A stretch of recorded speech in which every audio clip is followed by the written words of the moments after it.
Yeah, it looks like everything is looking good.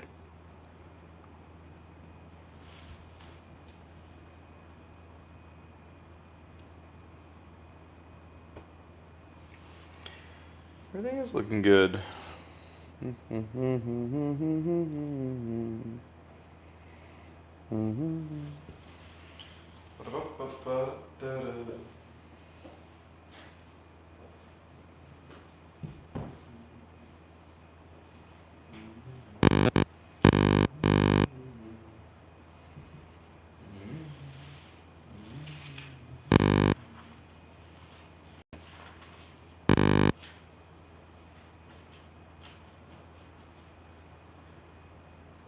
a little bit of a delay.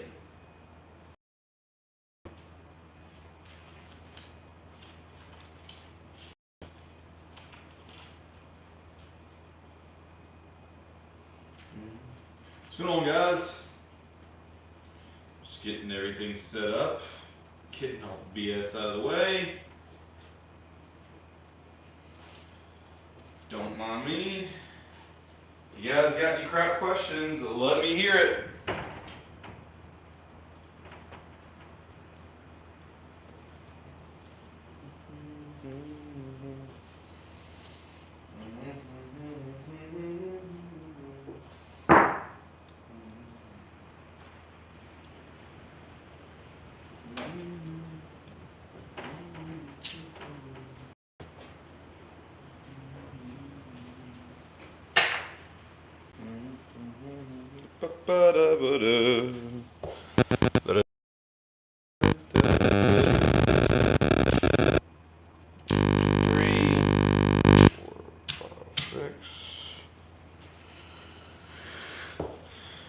I'm going to put you here.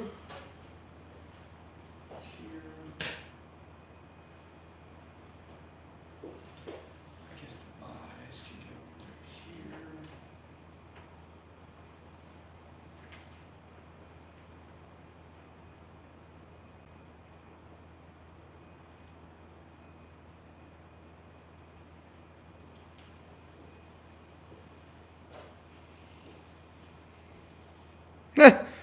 Look at that. Actually shows up on my thing. Yeah, I love technology sometimes. Let me grab the rest of my stuff.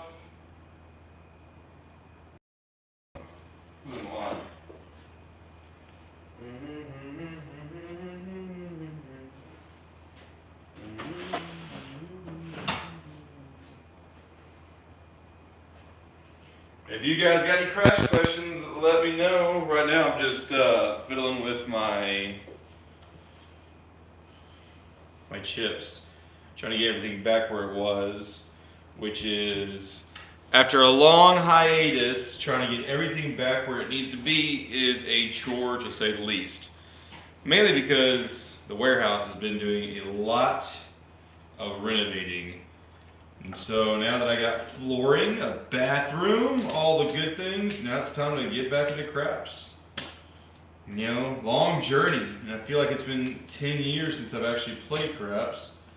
Took a little hiatus, mainly because, well, I kind of got the gusto punched out of my gut because of Harrah's Cherokee and Harrah's Murphy in North Carolina.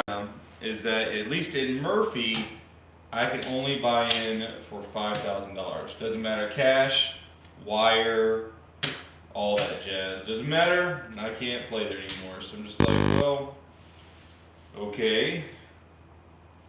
So it's a little bit disheartening, but what is pressed prop bet and hardway strategies.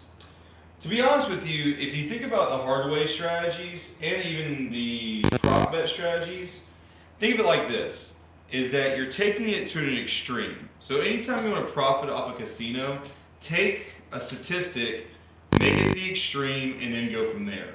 So an easy way to say that is saying, okay, I'm going to wait until let's just say, instead of 3 hardway 8s, it's 3 easy eights.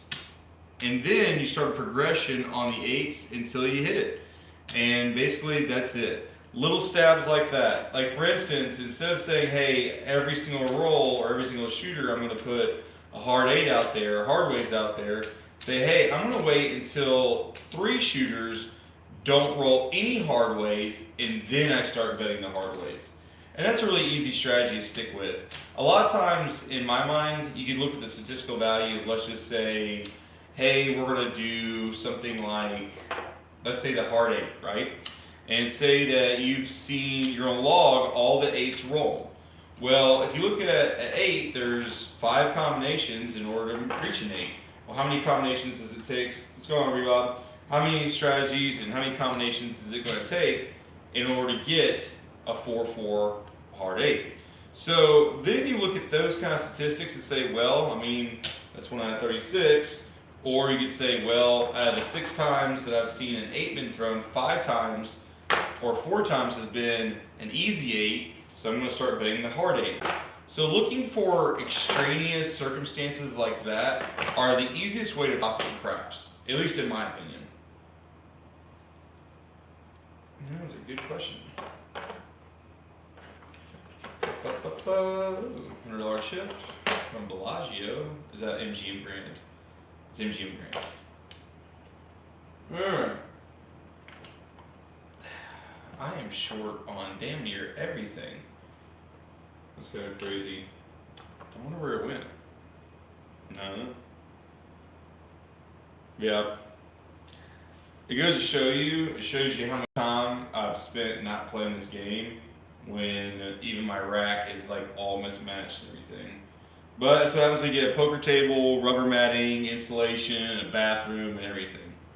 Funny enough, talking about prop bets, C's and D's and stuff like that, is that there's an argument to be said that for the fact that you can see here and say, hey, as much as I keep my profit in doing a don't pass bar kind of bet, you can see here and take that same kind of mentality and say, well, and this is something that I'm trying not to harp on too much because it's a mathematical nightmare to try to plot out. But long story short, for me, I say, well, I take in $5,000 and make $500 or $1,000 a rip, and after 5 visits, make $5,000.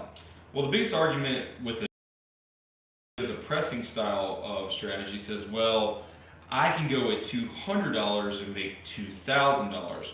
While it is true that you can see here and have those kind of bets, which are really good, I always get a little bit leery about that because I'm like, well, yeah, you're going to sit here and win $2,000 every now and then, but does that mean you're going to be losing 10 times in a row, $200 to get that 2,000? Are you losing 20 times in a row?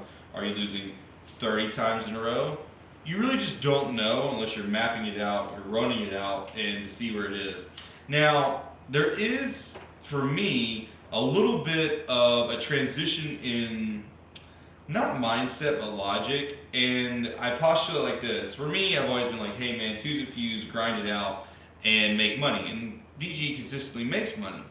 However, there is a theory that it must be true. I don't know because I don't have the math skills for it, but my system will never exponentially make money. It only proportionally makes money. It has to do with table minimums and sizings and all that stuff. So it really sucks, but like there's no pressure you can extend to the strategy in order to make it better in the sense of like exponential profit. However, when you're doing a pass line strategy, max odds, or just spreading, hitting, and pressing up, that can exponentially make money because of the nature of the strategy itself.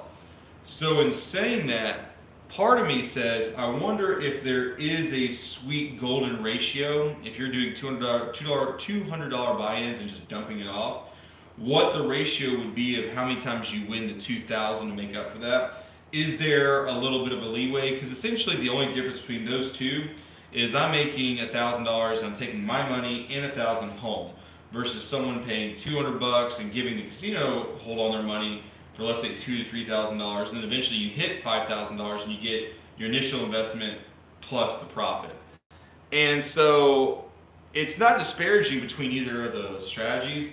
It's just one of those things I'm like, well, that's something to consider. And a lot of people don't consider the long-term goals of that. And the reason why it's prevalent in my mind is because I went to Las Vegas. I did really good in Las Vegas. You know, in my mind, you're like, oh, I spent a weekend there. I made $7,000. That's amazing. Like, wow, $7,000 on, you know, basically craps in a weekend. Amazing for most people. However, there was a gentleman there, and let me move this so I can sit here and show you guys. Ba-da-ba-da-ba. Take that away. I guess I'll keep that just in case. So essentially, think about it. The strategy that they use, which was really interesting, is the fact that, like, you know, for me, DGE, you're on the don't pass, you're on the 6 and 8 every now and then. You're sometimes on the field. You're basically doing odds. You're hedging, getting a couple of hits, and pressing, turning off. However, there was another gentleman that was on the pass line, $300 pass line, and basically max odds behind it. And essentially, he was putting money on every number and putting money on the come bet and just shooting it through every single time. But in saying that, when he did that, you're talking about a man that walked in with $30K and left with $75K. So I can never make $40,000 in a crap session. It's possible, theoretically, but at the same time, it's not pragmatic for me to explain to y'all saying, oh, you can make 40,000, because the situation in which for me to make $20,000, $30,000 in a session requires basically Chicago, Illinois, or Shreveport or Bossier City, Louisiana. And the reason why is because their minimums are way bigger. And so because of that, it's a little bit tratty for me to say, like, well, you know, there's a do strategies that are bad, don't strategies that are bad, or strategies that are good on the pass line or the don't pass line, either side of the street, when you can have those kind of goals. So it's a little bit switch mentality, just in the sense of, like, you know, be cognizant of what you're doing. But at the end of the day, you know, fortunately, I don't like to say it. People don't like to hear it, but I hear it constantly. To me, it's kind of an annoying thing, but, you know, most people come to, like, spend $200, $500, $1,000, have fun, make a little bit of money, lose a bit of money, and then go on the day. I'm a little bit more grindy in the sense that, like, you know, losing sessions should not be fun. They happen sometimes with everybody, and I understand that. But the goal shouldn't be, well, if I lose $500, $1,000, $2,000, $5,000, I'm having fun. Because for $5,000, you can, like, go on a cruise for a week. So you can't explain to me that, like, an hour at a casino losing $5,000 and spending a week on Carnival is the same kind of happiness, because it's not. So to me personally, you know, when you sit here and say, okay, stay away from the C's and E's, stay away from the inside, realistically, stay away from the field. Anything that's big, stay away from the come. You know, all these things right there can help really just tighten the screws to where you're not losing vast amount of money or losing nickel and dime money as it progresses on. So, I mean, right now, and I say that because look at your odds right here. You know, what are the odds of rolling snake eyes? It's 36-1. You're getting paid 30-1. You're already a 6-1. They're making $6. Even when you win, they're making $6 because of implied odds. Craps is a number generator. It's science. It's literally mathematical probability. Like, and I want to show you how ridiculous it is and how symmetrical the math is. So you see right here with the 4 and 10, right? They pay you 9-5 or 2-1 if you buy it, right? And this is some of the casino tricks that really do harm the player. What's going on, Crooked River? And the reason why I say that, and this is kind of like a little rant, but watch this. So, I did cool if I rolled a 4 too. So, right here, okay, if I sat here and ran, let me put, you know what, can I put this like in all the screen? Ooh, I can't. Can I have live streams showing? Okay, so now that I have this, so a lot of times people put $25, where's my quick chips? Oh, here it is, there you go. If I put $25 on a 10, the first thing someone's going to say is, hey, do you want to buy it? Boom! We're buying it! Okay? So you bought it. So now, if you hit a 10, because you paid that dollar, you hit a 10, you get paid $50, right? Well, the casino's lying to you. It's symmetrical math, okay? So right now, to hit a 10, you're a 2-to-1 favorite to hit a 7 versus a 10, so they pay you 2-to-1. But they don't really pay you 2-to-1, they pay you $1. Now, I want you to think about this. This is how crazy this is, okay? So you're thinking, well, Charlie, I'm paying $1 to win 2-to-1 versus 9-to-5, right? Well, technically speaking, okay, you're supposed to lose this bet twice as often as you're supposed to win it. So, in saying that, realistically, you are putting in, let's say, twice to win 1. You're really putting $52 to win 100, okay? That's realistically what we're doing here, because you have to run it twice in order to win 100, right? Well, the problem with that is that if they tax you even when you lose, you're getting percentages out of losses more and more and more. So even if you're winning, right, you're not really winning, you're winning by 5, technically 2-to-1 if you buy it, but you're still losing money on the dollar and you're not getting true odds. They're making money that way. On top of that, if you lose this bet, 7 out, you lose this bet, they still take the dollar, so you're paying insurance on a bet you lost and a bet you won. They're taxing you both ways. So the math is symmetrical, but they use stuff like VIG or just tweaking the payout just ever so slightly in order to sit here and grab even percentages, 1 to 5% off your 10s and 4s, even when you're slotted to win. Now, if you take that even further, if you want to talk about true symmetrical math, okay, it would be odds on the don't pass line, okay? And so I want you to think about it. You're 2-to-1 favorite to win, they pay you half. And that's the reason why these days casinos are slowly tightening up their odds, because you can get killed on them. And so it's a really hard concept when you start looking at the mathematical probability of something, because at the end of the day, it's going to really just mess with your mind. Even the field bet, you're thinking, oh, well, 2 and 12 pay. But the problem is, that's like me saying, hey, guys, I'm going to give you $10,000 if you rolled a hard 7. It's no way to roll a hard 7, but I'm giving you 10,000 to 1 odds. So that mentality is what they're trying to use. They're trying to use backwards math that doesn't compute in order to trick you into doing something. Because you're like, well, I'm a 64% favor to lose the field, but I'm getting paid double on the 2 and 12, which is like a different unit. So those are really 2 units, so 2, 4, 5, 6, 7, 8, 9, versus the other numbers, which is like a double value. So that's 2, 4, 6, 8, 11, 14, 18. So like technically they're saying, oh, that's an 18 out of 32 chance, or 36 chance. We're exactly even because but it's not. Okay? Those still count as 1 each. So it's actually, instead of 18, it's 16 out of 36. But 2 of them have a better value because of that. And that kind of transition is very crucial in understanding, like, hey, they're enticing you to do this, but they're really not. Also, a really easy thing, this table has been custom made. You can tell by the the website downstairs. But if you can see, usually there's a break right here. That's a big 6 and 8, or they just cut the don't pass while leaving the pass line to go all the way around the table. Why do they do that? Because they want you to bet the pass line, not the don't. Pass line white, don't pass black. You notice that there's a big box for the come bar and a very little box for the don't come bar. You notice that field is huge, but in the very back, the lay bet section is very small. This is a huge section, the yos and crazies. Why? They want you to bet the bigger stuff. Okay? If it's bigger on the table, psychology-wise, it's the worst bet to make. It makes sense, 30-1. Why do they have this in the center of the table that either side can bet on the center? It's not just ease of access, it's they want you to bet that. Why is it that you can take the don't pass bar down in the middle of a roll, but not the pass line? Because they don't want you to bet that. They want you to bet the pass line because it makes them money. Okay?